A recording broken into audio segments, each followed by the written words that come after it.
Hey everybody, this is Perch. Let's get to a little bit of email. Here's an email. Kindergarten and daycare schools. It says, "Hey, good day. I'm reaching out to inquire if you would be interested in obtaining an email list of kindergarten and daycare schools throughout the United States. If you'd like further details, please let you know. Why don't you just throw in parks with play equipment on there, and then we could hand all this over to. Sorry, I'm going to clip that name there. Anyway, we all know who I'm talking about. Um, well, gross. Thank you. This is the creepiest spam mail I've gotten yet. It makes those porn phishing mails seem charming, but that's awesome. I appreciate that. Actually, there's a group chat that this is a thing I hate about group chats, and comics is petty, like a lot of things. And invariably, you get one person in the group chat that decides to share the group chat with people outside. There's always like one traitor in that midst.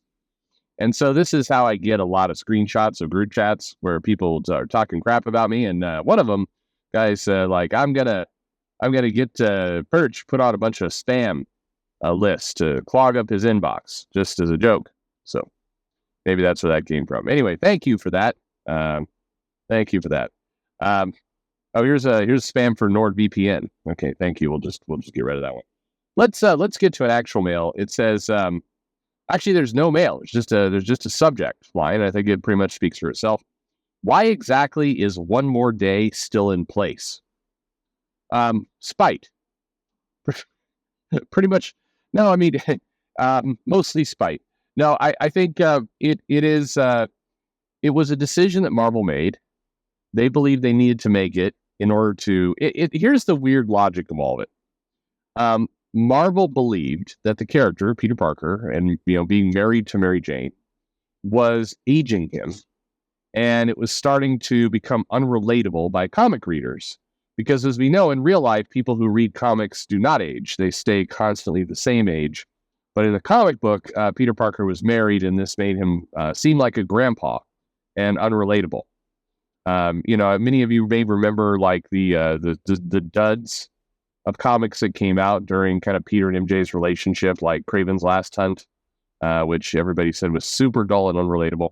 Anyway, so Marvel said the way to do this is what we're going to do is we're going to use comic book shenanigans, in this case Mephisto, and we're going to just turn back the clock, and we're gonna give him back his old status quo where he had the bad Parker luck and he was trying to date and never quite getting there, but saving the world at the same time and juggling things more than a mortal man should be able to do. And that's how we'll make it relatable. And then as time has gone by and we've gotten various updates to this, we've continued to keep Peter Parker relatable by making him a billionaire tech giant, making him a pariah because his software was bad. They made him Elon Musk before Elon Musk was a thing. They continue to make him relatable by swapping his brain with Dr. Octopus. And then there was the brief period where Nick Spencer came in as like, I think I'll fix this. And nope. They toyed around with an engagement, but then they went right back to something far more relatable, like having MJ trapped in a dimension where time moves faster and she fell in love with the son of a kind of magician, sorcerer, demon type person named Paul and got two imaginary children. So that's pretty much where that sits. How many kids at this point in the mainline Marvel universe have disappeared? Because in one more day, too, the daughter revealed that she was going to disappear because of all this. So they all these kids in MJ's life are disappearing. She's like a human abortion. Oh, sorry, that's terrible. Sorry, that's way over the line. Anyway, why is it still in place?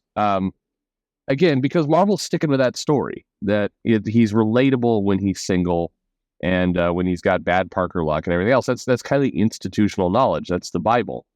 Now, what's curious to me about all this is that one of the narratives that's out there about toxic fandom is that the fans won't let the comics progress. They won't let the comics evolve.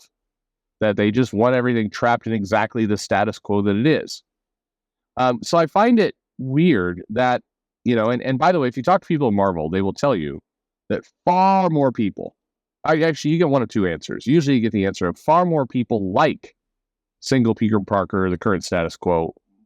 Far more people like that than married Peter Parker. So they get tons of mail from all these people saying how much they love Peter Parker like this. I don't think so. I'm gonna, press X for doubt. I just have a hard time buying that one. Given just the pretty universal commentary you see everywhere. Now, granted, there may be some selection bias. I'm just looking at what I want to see. But, if you go to comic shops, you talk to people buying comics, you go online, I would guess that's a lot more like 85%, 15% in favor of the marriage. And it's grown over time. It hasn't shrunk. I do think that when they first did One More Day, it was a little bit more evenly split. Still, more people were in favor of the marriage, didn't like that move. But there are at least people who were like, well, we've seen shenanigans before. Let's see what happens. And, I'm sure they'll reverse this in a couple of years because that's how it goes. And then you get the triumphant story. It's like Cody Rhodes going for the belt a second time. This is actually a perfect analogy. It's like Cody Rhodes, the WWE sets up that, for whatever reason, to honor his dad, he needs that world championship that his dad never got, that Dusty never got. So he's got this story. And then in that story, he went off to AEW for a while. I don't know what chapter that was in the story, but anyway, he went over there. And then he's got to face Roman Reigns, and he finally gets his job. He wins the Royal Rumble, he gets injured, comes back, wins the Royal Rumble, goes to fight Roman Reigns, and loses because Roman Reigns hasn't actually won a match on his own in 4 years. So, they run the same ending over and over and over. And then, so then it's like, I'm going to finish the story. So then it's year 2. So now he's back in the Royal Rumble. The people are behind him like, okay, there's no way they'll let him win 2 years in a row because it's been a while since people have done that. And, he does. He wins. He wins against the popular and pushed CM Punk and Gunther, and he makes it there. And just as it's like, well, clearly in the Royal Rumble, he points at Roman Reigns like, I'm coming for you, bro.